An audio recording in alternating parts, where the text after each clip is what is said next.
Hello, everyone. Welcome to another episode of the Prepper Podcast. And this week, something a bit different. We don't have a prepper. We have Richard. How are you doing, Richard? Not too bad, Mike. Not too bad. Nice to join you. Yeah, it's excellent to have you here. Could you tell us what you do? Yeah, Mike Cosserwell. I'm a dairy farmer from Halifax, West Yorkshire. We're milking about 135 cows. We re-roll our own stock, so we're full-on dairy farm. We Nice. supply fresh raw milk direct to our milk supplier, and that goes out for processing. And then after processing, it hopefully ends up in your shops for your breakfast cereal, etc. So that's basically what we do. We have a few beef animals as well. Yeah. Little bit of beef as a sort of a prop up income, as you might say. So yeah, just a basic average size, family sized dairy farm for Yorkshire. And what kind of size are we talking? Acreage, roughly? Yeah, acreage wise, we're around about 220 acres or thereabouts. Okay. Just a pretty average sort of a size, really. Yeah. Right. So, I mean, us and the people watching, we're preppers, part of the prepper network. Do you know what a prepper is?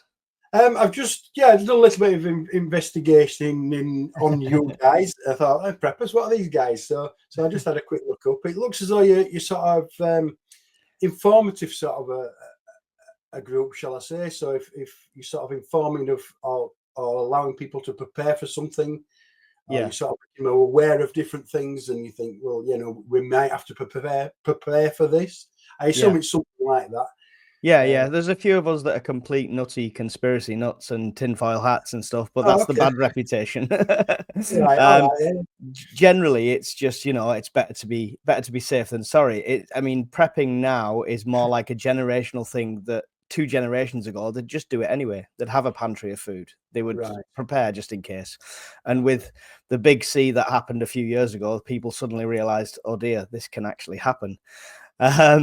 So, and all preppers want to be farmers. Wow, that's a quite a strong statement. But honestly, they all want to have land. They all want to grow their own food and stuff like that. Maybe not working farms, but it's understandable. Yeah, and that's obviously a hot topic at the moment. And if you were maybe sitting in my seat at the moment, saying we all want to be farmers, I might say, just let's see how things go, shall we? Before I answer that question. Personal farmers, just for themselves more than anything else. Yeah. Small orders and that sort of thing, which is brilliant. I'm all for it. Grow your own stuff if you can do it. Crack on. Yeah. It's excellent. Yeah, and local produce. I support my local farmers. I get my milk from a farm. I don't go to Tesco for it and stuff like that because they just get a touch more in the pocket, I think. The budget seemed to be quite damning for farmers. What's your thoughts on the initial announcements? Oh, wow. Well, I don't. That's a massive open-ended question, I'm aware. Where do you want me to start? Well, as I explained when we first started, I mean, we personally, I'm the one it falls on. So let me just tell you a little bit about history, which will give you a little bit more of an insight. My granddad started the farm. Wartime. He was the guy who had the small holding, 2 or 3 cows, produced milk, and he actually took it out in a milk churn, no processing or anything. He just take a raw milk to the local village, and it was ladled into a milk jug, and that's how they made their living. I can't tell you what taxes were like then. Obviously, it's a long time ago. My dad came along, and what my granddad had done, he put everything into the business, just as like what we're trying to present to people at the moment. And then my dad came along and they grew that business, doing raw milk. We had milk rounds, delivering milk out direct to customer. Same thing, really. It's straight off the farm to customer. So the direct approach, it seems to be, even now it's still a very popular thing, but making a living at it's a little bit more difficult these days. We pulled out of that. My dad pulled out of that because of his age. I want to concentrate more on cows. So that's what we did. I moved on to looking after cows. And we dropped the bottling side of it, but we decided to go wholesale. So the milk goes out wholesale now direct to dairies I've sort of mentioned. Now, the family side of going back to the budget and leading into that is my granddad put everything he had into the farm. You know, my dad, obviously, when he took over, or as we were younger and we started growing up, he did exactly the same for the next generation. So everything we do, or everything farmers have done, I mean, I don't just speak for myself, I speak for a lot of farmers, they pile everything back into the farm. Yeah. The reason is, over the years and generations, farms have had to grow in size, not to meet demand, but it's to be able to make a living. If you sort of understand what I mean, you've got to put the money in to grow to a size, because everything's got a lot more expensive. Yeah. So we need to make money to make. So the only way to do that is to grow bigger. So obviously this comes into your land sizes now, and everything's grown into such a massive, massive estate, though we are still classed as a small family farm. So the budget then, so what that did, obviously it's kicked in, and why it affects family farms so much is absolutely, it's just absolutely nailed us to the ground. Because how can I describe taking our family farm, for example? I mean, we're going to have to sort of go into it, and we are taking advice. Don't get me wrong. I don't let me mislead. I mean, we've got professional help looking into it, but that comes at a silly cost. Yeah, of course. So they're looking into that for different options, and so taking our family farm, for example, it's probably worth. Well, it's 10,000 an acre at 200 odd acres. That's 2 million, just over 2 million to start with, and then obviously you go to your property and your machinery and the equipment and everything else that goes in. So we soon get over the £3 million, £4 million threshold very, very, very quickly, very quickly. Yeah. So then the argument is, obviously, this is what the argument is, to meet that tax bill. I'll just mention my dad's in his 80s. He's obviously not 100% with his health. My mum is still alive, so if something went wrong, it could pass to my mum, and then that's where the 2 million threshold comes in before we get taxed. So then anything after that would affect us quite badly. So to meet that 20%, farms don't earn. They don't earn clear profits. You need a vast amount of tools, shall we say? So our tools is the land, property, and everything we do. So to make a decent wage, or a reasonable wage, or a living wage, is we need vast amount, and that's where the money's gone in, and it's had to grow and grow and grow. And it's how farms are. They're all the same. Yeah, there's people have an impression of rich farmers, and they can afford it, but they're not realizing how restricted you are on pricing produce, and how little return on investment you actually get. So I mean, there's a stereotype of farmers, but I know farmers that wake up at before the sun's out and go to bed after the sun's gone down, even in summertime. And if you added their hours up, they'd be on less than minimum wage. Oh yeah, what do you say to that stereotype? It's just it's difficult. I mean, I don't want to upset anybody. I know your channels, you've said what it is. It is what it is. But we want the public on our side. We want to try to, not to mislead them, but to try to make them understand what. Don't get me wrong. We're not preaching to say we're the poor farmer. You want to feel sorry for you. It's not about that. At the end of the day, it's about their food. So the stereotype that you're sort of describing there, if they think farmers don't matter, or they're just a society, we just don't need them.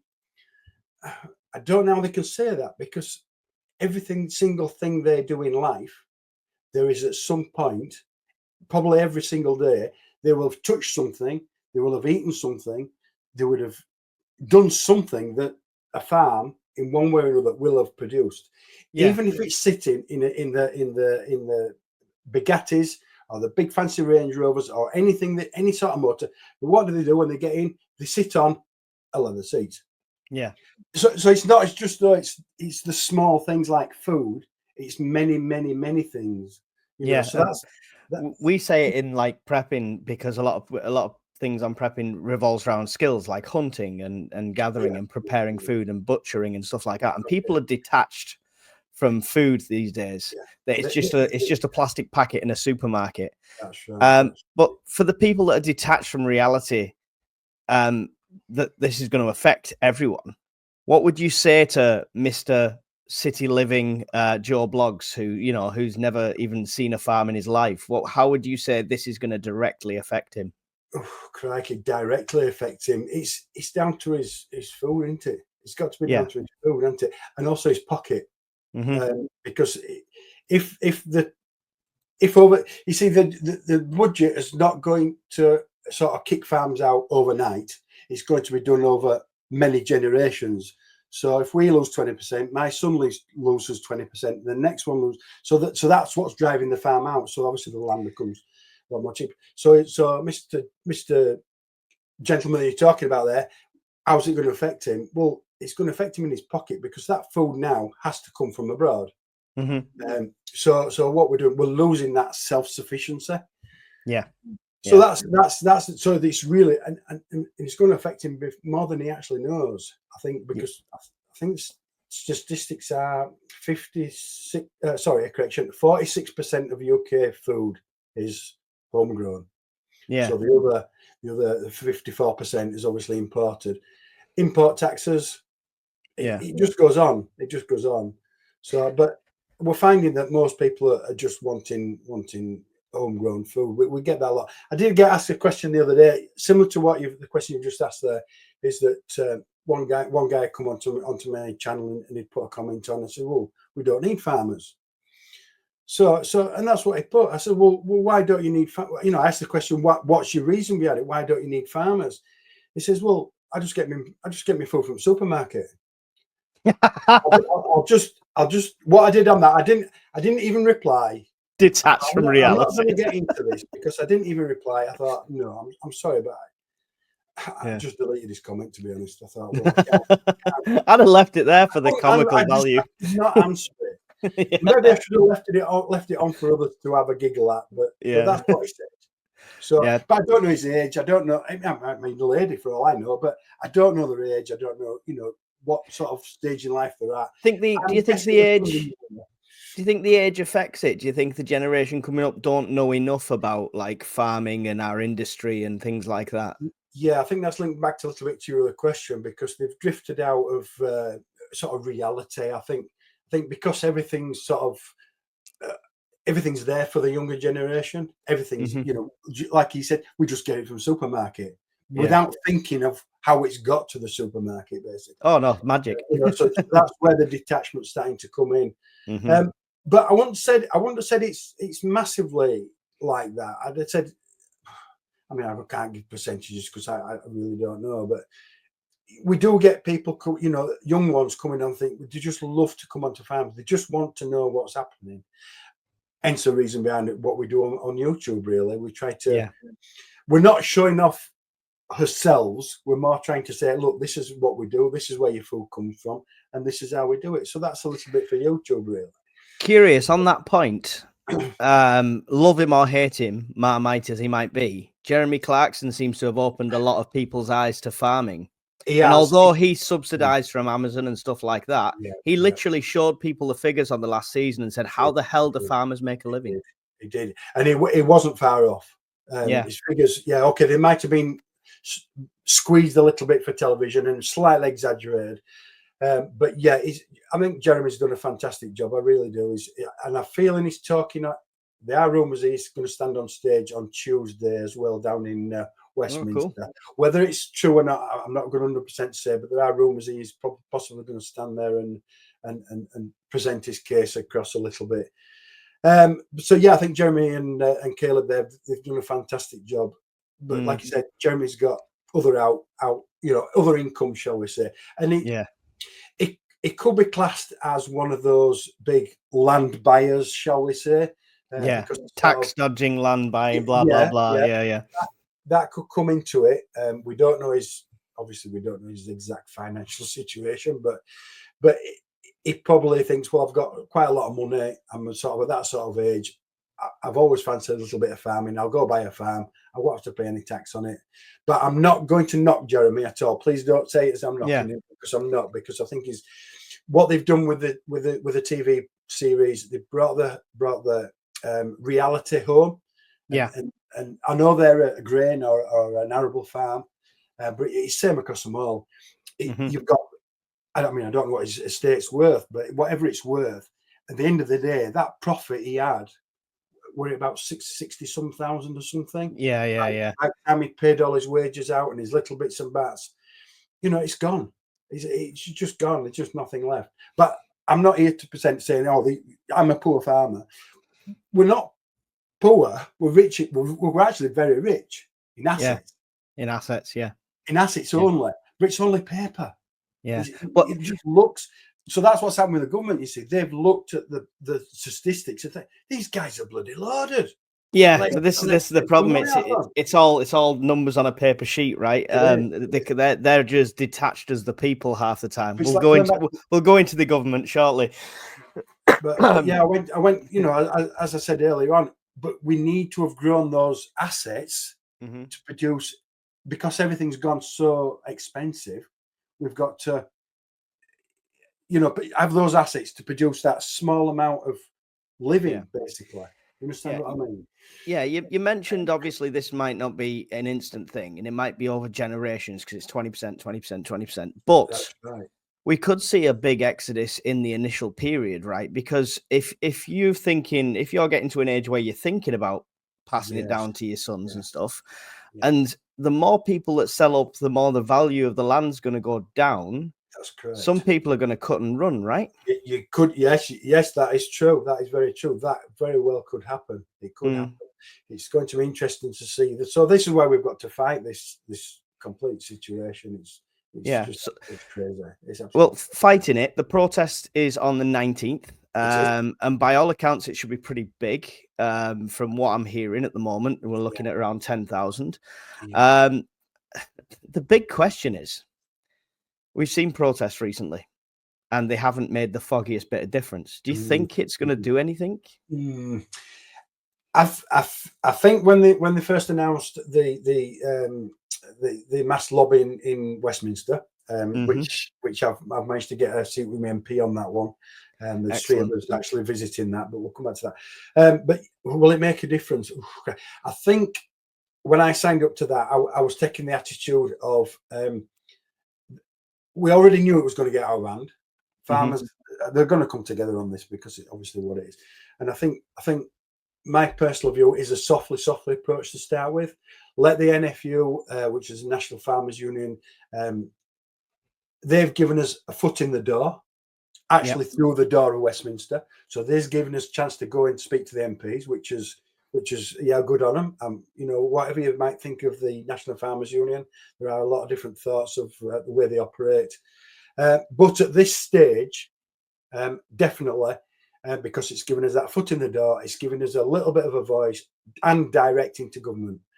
The protests, so there's two protests going on. That's the La Masse lobby. The one on the street, which is organised by Ollie Richards and his team. They're putting that together extremely well. They've thrown some marvellous things in there. Will it make a difference? It's certainly going to make a noise. And I think that's how it has to be to start with. How it'll develop after this, my personal thoughts as, will it make a difference? At this stage, Starmer's going to stick to his guns, and I think this was our worry. We did a live the other day. I have a podcast with 3 other preppers, and we did a live with people commenting and stuff like that, and we said the same thing. They might be very stubborn, dig their heels in. And I said, like, we went around the table of us, we all support the farmers 100%. Being preppers, you can support them even a bit more than normal people because we're not as worried about the food distribution interruption. But we had 100 people in the chat, and I said, just give me a thumbs up or a thumbs down in the chat if you support this. And it was a sea of thumbs up. Honestly, wow. Yeah, it was a sea of thumbs up. So, I mean, I know that you have the people want somebody. Farmers seem to be taking the stand that everybody wants to take for some reason or another against this government. With so much red paperwork these days, it's just actually got really a little bit out of hand. And I think as a small we're actually a small industry, really. A small industry that's got a big clout. Yeah. You know, Yeah. we can really upset the food chain big time. So Yeah. yeah, I think they're going to dig their heels in. I think you're dead right with that. They're going to dig their heels in, and I personally don't think anything will come from this apart from we've put us as voice across, and we've said to them, look, guys, you better sort this because we can make a lot more noise than we're going to do now. And I Yeah. think This that's is, where it's yeah. going to go. Well, this is the thing. I think that's the worry that some of us have in that way. The strikes apparently starting from Sunday in the UK. How widespread is that, and how many farmers are actually going to be involved in that? Because I've not. I read different articles. Some were saying like they're all going to strike. Some were saying a couple are. Some have specifically said that dairy farmers weren't going to.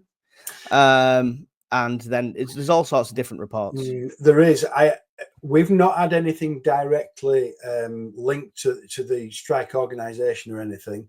We've not. I mean, we had the dairy farms. It's going to be a difficult one. I personally, I am for it. We could probably stand a strike for with that. That's nothing on the farm and nothing off the farm. Probably about a month. A month's worth of damage from all farms in the UK would be quite catastrophic. But if you time that perfectly over a Christmas period, it could, you know, it would be really serious. Yeah, Christmas dinner would look very different. Yeah, it would look very different. Rice, I think, and also can get on the table. So personally, I've not really got involved with the strike part of it. I am for it if it comes to it. I'm all for it. But you're going to wait for more of the official routes. Yeah, we need more organisation on that. I think so everybody's on the same sheet.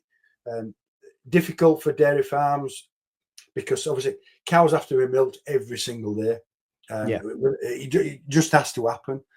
You can't just say, right, okay, guys, we're not going to work today. Lock the door. Let's watch a bit of television and plenty of YouTube and that sort of thing. And we can't do that because you've got an animal welfare issue. You'd have to do the work and then tip the produce. Have to do the work, yeah. But it means nothing leaves the farm. Yeah. In our case, is milk. So that milk has to go somewhere. So it's like, well, we're not allowed to tip it down the drain on vast amounts. So it'd have to be spread as slowly back onto the land. Obviously, that's total loss. But you'd understand there because I'll use ours as an example because if we stop supplying the milk to the dairy company says, right, okay, if we can't now process it, so we can't put it in the shops. Yeah, and that goes on, and then that stops your milk. First of all, obviously, your bread, your cheese, your yogurts. It just carries on down the line on dairy products. It's every little industry all the way down. Yeah, and if people are a bit wondering how much that'll affect, go into your local supermarket, have a look at the dairy-free section. It's only this big. There's a lot of stuff with dairy in. Yeah. It is. You're dead right there. I mean, like I said, my wife's been to the supermarket this last couple of days, and she says, I think supermarkets are preparing themselves for this because the shopping bill this week was nearly £10 and £15 dearer than it were last week. And also, the shelves didn't look as full as they normally do. Whether it's just a psychological thing, I don't know. But she seemed to think that I wonder if people are slightly panic buying without sort of realizing it. You're gonna get that. I think. I mean, we did say the other day that people like us that are preppers will have extra supplies already. We do this so we can avoid the whole panic buying thing. And everyone remembers queuing outside a supermarket 10 feet apart, wearing a mask like an idiot. Then we don't want to go back to that. We don't. But you are going to get it. The panic buying side of things, that's probably going to disrupt the initial food supply more than the actual strike does in the initial period. At least with this one, they should be all right for toilet paper on this one. Yeah, you don't know what they'll buy. What's the outcome? What's the ideal outcome from the protests and strikes? Is it just striking off everything they implemented? Is it coming to a compromise in the middle? Because they didn't just do the inheritance, right? They've reduced subsidies that you're getting as well. That's right. Well, subsidies have been on the fall for quite a while. We used to get it's just about closed now as that, but what they call BPS, which is the basic payment scheme. That was introduced to keep food prices cheap, basically, way back. They used to give it to farmers to help pay for feed for cattle, machinery, looking after the land. Just so many little things, keeping everything looking pretty and pristine, and keeping food cheap. That's what the basic payment scheme was. They've just about fizzled it out. They brought a new one in, which is SFI, which is Sustainable Farming Incentive. That has some good points, but it's not the same. Some will argue it's not worth the paper it's written on. Right. It's really difficult to get that sort of money now from government. Right. What they're doing, they're paying it for different areas of farming. Like they'll give you so much to plant bird seed for pretty birds, which I'm not slating that. Please don't take it wrong way, because I'm not. Because I mean, it's all part of our job is that anyway. Yeah. But we're leaving. We're taking farmland away and feeding birds, which is reducing food again. That's another little thing. Some of the arable boys are, they're doing it. It's not just 1 or 2 acres. It could be 50 or 60 acres they're taking out. 50 or 60 acres across the whole country. It's a lot of food. But the new ones, they're sort of still introducing it. We're learning how that works at the moment, but we're not getting much payment at the moment. So, so that's a basic payment scheme. That's what it was. It was to prop up to keep the food cheap, because obviously farms are market takers or price takers. So in other words, we're told what we'll get for our product. This is one of the things that people don't realize. You're limited on that. You can't set the value of your own product, right? That's correct. They're absolutely bang on. Like a factory might say, okay, as gas bills gone up, or electric bills gone up, or wages have gone up, so we'll just put it on top of the price of what we're selling. And that's what they do. And then the consumer comes in, oh, that's gone up a long time. Yeah, well, everything else has gone up. And the consumer ends up, but we can't do that. We're told what we want. Cattle go to market, the bid at a price, and that's the price. Okay, it rises and falls a little bit, but it's basically, if you did a 12-month period, it's probably pretty level. But you still get the same cost increases that everyone else gets. Right. But like you just said, everything else has gone up. So that's the margins. So going back to the vast assets again, we've got vast assets, but they're squeezing and squeezing and squeezing and squeezing and squeezing and squeezing all the time, and how can I say? The profit's just going down and down and down and down and down. It's becoming not a viable business at all. It's becoming that's what. So then they're throwing this tax in. They say, oh, you can borrow interest free for 10 years. Yeah, all right then, but you're going to put on our farm, we roughly totted it up. She says, okay, that's £50,000 loan on top of what we're already trying to make. Yeah. Just so in other words, I'm buying my own farm back 20%. So that's where it is. This is the frustrating part. It's ridiculous. What's the what do you think the forms of escalation could be after this strike if they do dig the heels in? We've heard talks of not taking the slurry, not taking the waste off the government, which some farms do. We've heard talks of blockading and go slows on the roads and stuff like that. What do you think the next step will be? Oh, crikey. It depends how hard they want to hit. Right? It depends how hard, as farmers, we want to hit. Blockades and causing havoc on the roads, that's possibly going to turn public a little bit, as in upsetting the public a little bit. Could turn them against us a little bit. I can see points there. Blocking imports coming in could be the way to go on that one. Okay. Which other ways can it go? I don't know, really, to be honest. I don't really know what will come of it. We just hope they see sense before that. Let's hope so, because the slurry part only affects a certain amount of farms. I mean, it doesn't affect us here on the hillsides. Obviously, we're in the hills of Yorkshire, and it doesn't affect us. That's because we don't take slurry or human waste back. So that, but some of the other farms they take a lot, So that is one. That's one way they could say, right, get rid of your own shit. Basically, you sort it out. It's not our problem anymore. Yeah, that's going to be that could be a nuclear solution at the end of the day. Where are they going to dump all that? It's one off that could be implemented. Yeah, it's a difficult one where it's going to go. At this moment in time, talking to you, especially before London this week, I wouldn't like to call it. Yeah. I'm with it. I'm with the majority. If they want to strike, come on, guys, let's get on with it. And I do think generally you've got at the moment you'll have the full support of the public. When somebody's inconvenienced, they might be a bit fickle with stuff like that.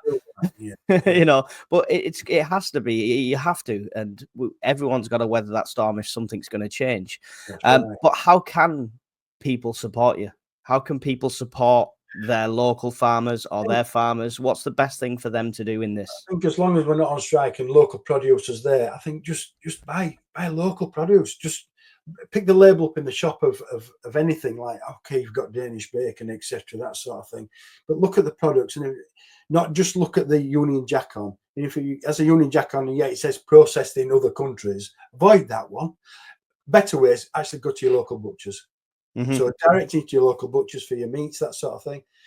Milk is pretty much got to be UK anyway, as long as you're buying. I mean, Harlow's obviously a foreign company, but they are using British milk, so your milk's probably fairly safe.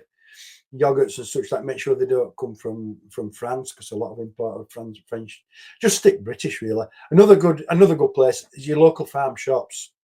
There's a lot of them about these days, because local farm shops usually have an home supply of meat, home supply of milk and other products, and they are usually local. Yeah, so and often they can cost you a bit more than going into Aldi and grabbing the cheap meat, but in my opinion, you get what you pay for. And I guarantee you get some sausages from a local butcher or a local farm compared to the supermarket ones. You're going to see the difference instantly, right? I know what I put on my barbecue, and it's always the fresh sausages from the butchers. It's never the processed ones, ever. There you go. So Labour. Ouch.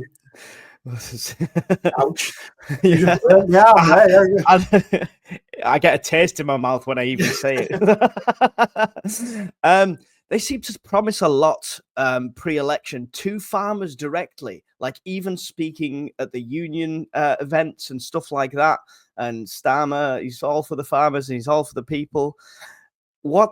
How you guys must feel about this U-turn? If he had any Labour voters amongst farmers, they must all be gone, right? They've certainly gone now, I would have thought. Yeah, that's right. I mean, obviously, I don't know who's who. Obviously, we don't know who votes for what these days, but yeah, they've definitely gone back on the word. They did a lot of promising, didn't they, in the beginning? We're going to do this, we're going to do that. We're not going to raise taxes. We're going to do this and that. And it's same old. It's Labour, really. It's just typical Labour. Yeah, but I mean, to have the stones to actually not just promise these things on the backhand of a statement, but to go and stand up in front of the farmers and say it to them personally, and then literally as soon as you're in power, kick them in. I mean, they did exactly the same with the pensioners, right? They slated the Conservatives for talking about the winter fuel allowance, and then the first thing they've done is cut them off. They've just cut it out straight away. Yeah, it's just typical Labour. I think that's just how they operate. They were desperate for votes. They were desperate to gain, and the feedback I've been getting is stick in, Richard, stick in, guys. We're all with you. 4 years, they'll be gone. So yeah. But it feels like a lifetime away at this stage.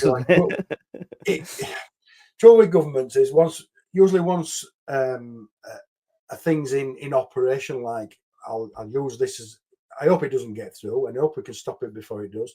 But once something like this is in place, it's very difficult to actually get it lifted again. They might reduce it a bit, but to actually physically take it away again, it doesn't really happen in government. No matter who's in charge, once it's in, they find a way to work it. Well, we've got it all ready now. Them idiots did it. We'll work with it, and that's probably what's going to happen. But I'm hoping we can get this thing gone before it. Some sort of compromise reached at least. I mean, from what I hear, even if they put a realistic figure on, like farms over 10 million instead of 1 million, you know what I mean? That kind of value, that's when the tax comes in. It's just like they put this 1 million stamp on, and there's even like a 50-acre farm can hit that box really easily. We'll hit that threshold very quickly, right? Yeah, no, very, very quickly, very, very quickly. What they've looked at, like I said, I'm not an accountant really. I'm well, far from it, to be honest. I'm just a get my hands mucky sort of a guy. But yeah, what they've looked at is some of the small holdings. There used to be hundreds of small farms many years ago. I think we had about 15 on this hillside. I think there's only 2 of us left now. The small ones have gone, but the big ones have grown. So the food's still there in the same amount. It's just obviously, but they've absorbed the other ones. Yeah, that's right. They've dissolved the other ones. Well, that's a story in itself. I know I'm drifting off a little bit, but the reason, that was a good question. We got asked that. Well, someone who played X said, well, I'm against it because all the little farms have gone and it's all your fault. But all these farms have gone out, they've sold the housing estates and they've sold them to this and they've built new factories on this land. But the reason they've gone is because they couldn't make it pay. Yeah. Because you've had to grow to make it pay.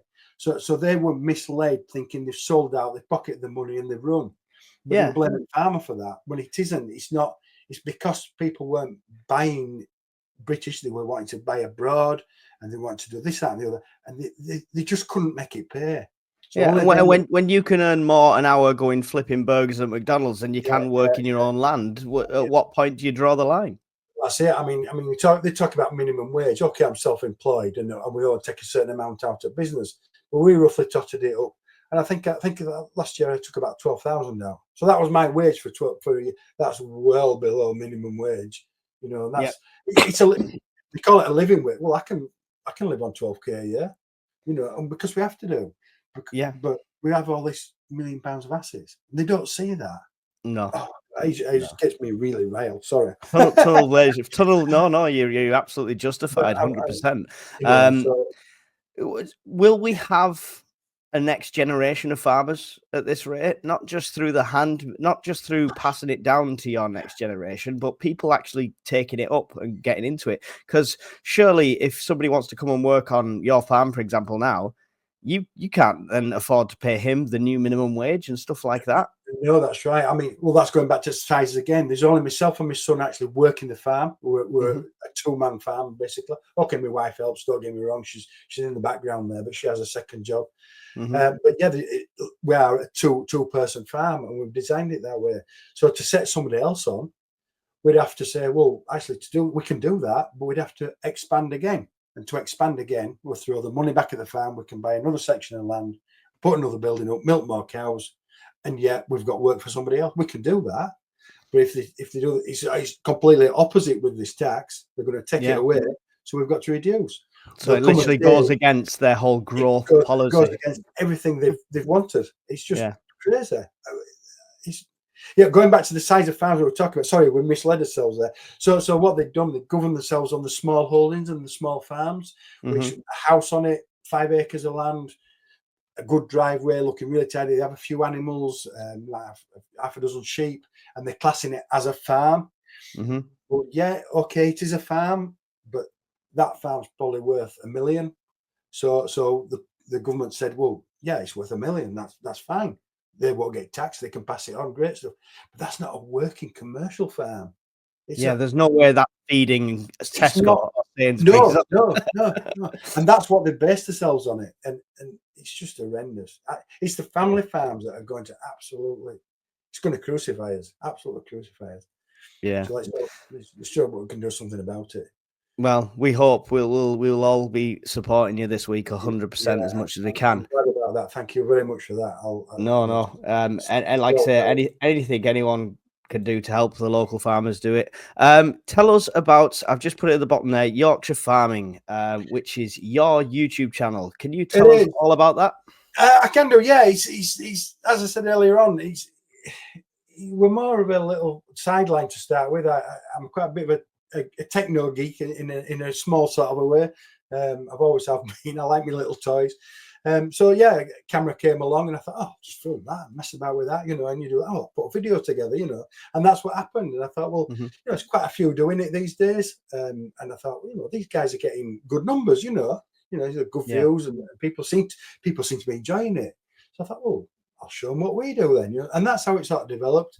It wasn't back in my mind. I've got some grandchildren. Their ages are 3 and 2 at the moment.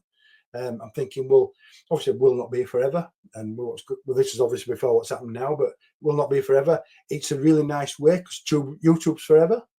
So if they ever wanted to see in 50 years time, oh, what would my granddad do? Press play. There you go, and there it is. That conversation now is based on a story that's been told, and a story that's been told. They can see it literally right there in front of them. That's right in front of them. So that's what we did, and it's nice to put to the public, say, look, guys, we're not animals. You don't have to avoid us. We're not nasty people. We're not, how can I don't really have to word it really. We're not millionaires chasing you off lands with a shotgun. We're not going to chase you off with a big stick or anything like that. We're very open. Come and have a look at us. Saying come and have a look at us. The problem with it is farms come from really quite dangerous places. We've got a lot of machinery, obviously, which you've probably seen and come across and that sort of thing.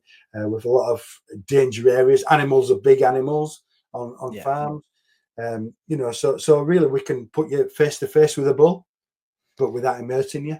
So look at this guy, this is what he does, and we use him for this, and this is he makes his babies, blah blah blah. You can introduce the farm directly to somebody.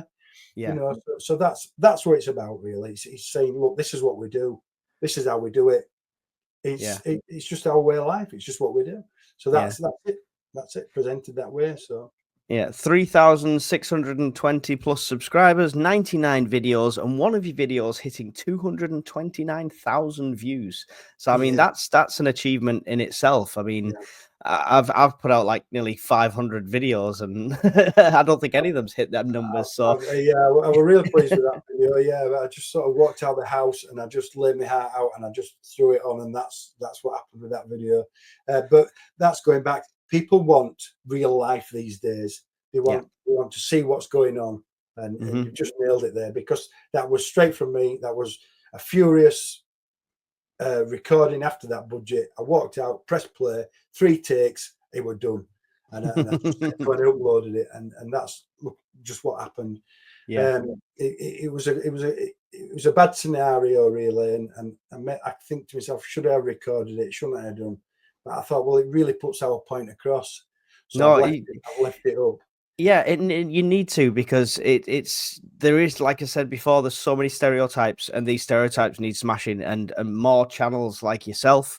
And it's all right, 1 or 2 channels being these huge farming channels, or the platform that like Clarkson's got on Amazon, but seeing the smaller channels like yourself and growing and that kind of aspect of it, it just really, it's a real take in it.